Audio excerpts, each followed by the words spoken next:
What makes a character motivated? What does it mean for a character to be considered motivated?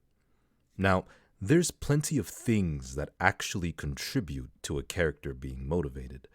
Contrary to popular belief, it's not just any old guy or gal that can be considered someone to be motivated. It's also more than just simply using abilities that are similar to the character that attributes to the very definition of motivation itself by itself. This character in question that we're going to be speaking about, however, is Virgil, one half of a set of twins who are the sons of Sparta.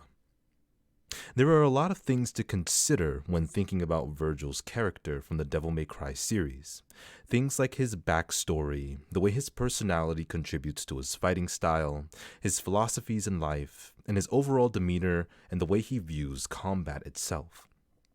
The reason why I'm making this video is because not too long ago, I saw a post on Reddit under some random game that I have no idea to this day what it was. Some pink-haired chick with a katana in a fighting game, I guess, made by some Asian game development company, with someone saying, "Can't wait to see all the motivated brain rot comments for another generic katana-wielding character." Or something along those lines. That had me thinking, what actually makes a character motivated? What may be simple to you or I is actually not going to be properly grasped by others. So, with this video, I'm going to be taking the time to explain to you all what exactly makes a character motivated. Now, if personality alone had been the only thing that contributed to a character being considered motivated, there would be a lot of characters that would be in the section of motivated in general. Hundreds, possibly even thousands. But I know this not to be the case. We know this not to be the case. However, there are certain personality traits and motives, as well as personal philosophies that can still heavily contribute to someone being motivated. Contrary to what was first mentioned, this can even constitute, say, for example, someone wielding an axe to be motivated under very specific circumstances. What are these traits, you may ask? Well, let's go ahead and dive into Virgil's character itself.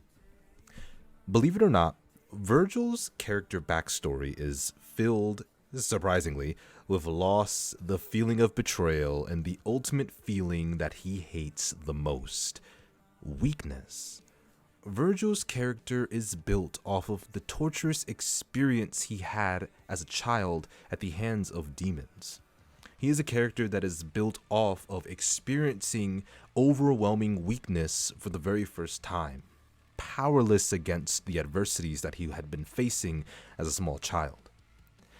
I do believe that this is also mentioned within Visions of V, when V, Virgil's human side, directly mentions and comments on the three nightmares that make up the machinations of Virgil's mind, all sprouting from his drama, those negative emotions that he felt as a child when he had been experiencing that very weakness. Griffin, Shadow, and of course, Nightmare. The experience in question, if memory serves me correctly, and please do correct me if I'm wrong, had been the day in which Virgil and Dante's hometown had been ravaged by the demons Mundus himself wrought upon it for the very first time. His only goal? To completely and utterly snuff out his mortal enemy's sons, to kill the family of Sparta. Dante, being with his human mother, departed with the last piece of pure humanity he would have been able to keep in his life up to this point, as she saved him, running off to go find Virgil. And that Virgil, playing in a park off in the distance, not too far from home, laid nearly completely to waste by demons before the famed blade we all know the name of would save him from such a horrific, death-filled fate. Virgil, unlike Dante, not experiencing that last bit of humanity, a pain-filled moment completely devoid of all humanity, he carried this moment like a deep scar upon itself, because it was, both mentally and emotionally. He felt abandoned when no one came for him, lost with no sense of direction of where he could go, and angered he was for not being strong enough to take care of himself. As Virgil grew older, it angered him that he had even been thinking about someone to come to his rescue. It wasn't going to be his mother, and it certainly wasn't going to be his brother, and who he sparred with day in and day out, constantly trying to best him. Unable to rationalize the situation in a mind filled with thoughts of betrayal and rage towards demons, Virgil dedicated his entire livelihood to attain power to never feel that weakness he experienced in his past life ever again. Even willing to sacrifice parts of himself, sacrifice his humanity even. Virgil wanted to be the #1 undisputed champion of them all. Discipline, patience, determination, and power. All of these things are what motivated Virgil to get where he is today. These traits, along with a thirst for power and a desire to overcome any adversity with one's power, is a major sign to look for in a character someone would consider to be sitting at the motivated round table. Now, we get to one of, if not the most important aspects of a character being motivated: katana and fighting style.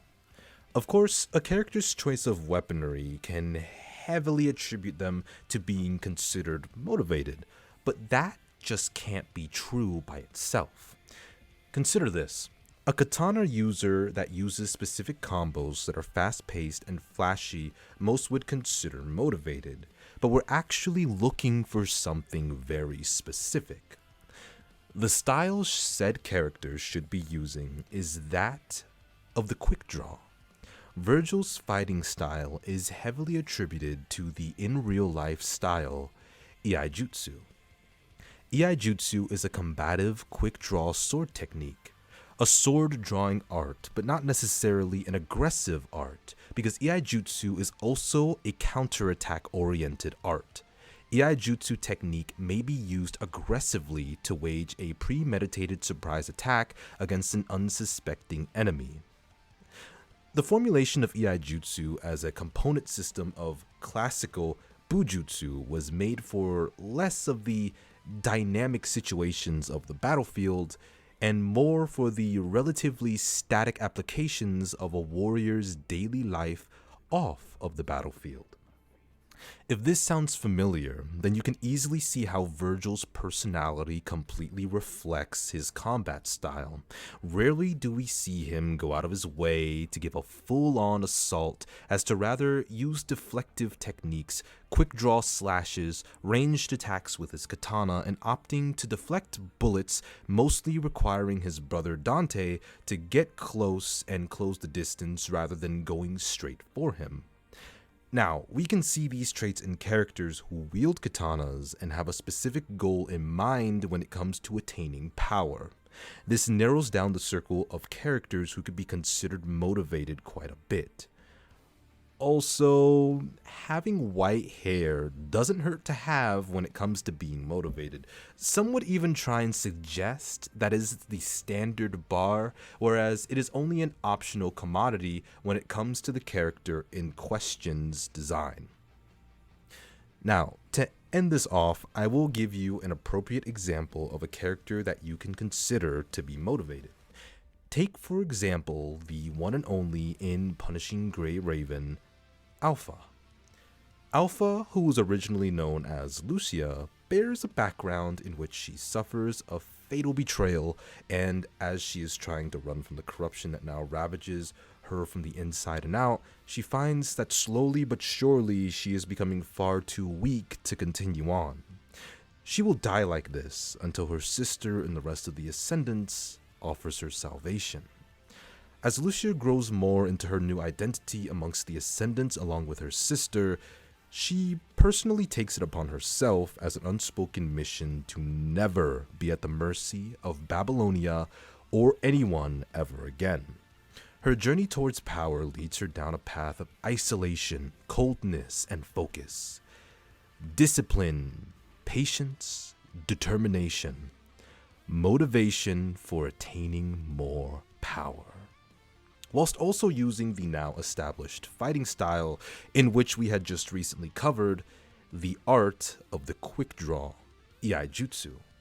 Using her katana to fight at a range and even using judgment cut-like abilities as seen in the Lucia Plume vs. Alpha Crimson Abyss trailer. Speaking of Lucia Plume, doesn't this scenario sound familiar? A mirror of herself, almost like a sister, two versions of her that have gone down completely different paths for life and power itself, only to consistently be at a crossroads in their lifetime, one trying to sway the other into their own subscription to life. Much like the twins, the identical twins of Dante and Virgil, both going down separate paths in their lives, only to meet at crossroads again and again, trying to kill and also convince the other to subscribe to the mindset they have towards existence itself. Now, I hope this video was an informative video and a fun one to sit through, because it was quite something to make. I thank you all for watching, and I hope to see you all next time. And spread this video around as much as you can across things like Reddit, across Discord, and YouTube itself. I hope I taught you something. Anyways, if you have any other characters that you believe to be motivated and you need a sort of seal or stamp of approval, then go ahead and start cross-referencing different types of traits that said character has with the facts and other things that I've brought up with this video. If that character does hit all of the bullet points, then by all means, you have yourself a motivated character on your hands that is sitting very comfortably in the motivated round table. Heck, if it's even a female character, it would be sitting at the table of a bunch of female katana using white-haired characters that are simply known as Virgil's lost daughters. Thank you for watching, and peace.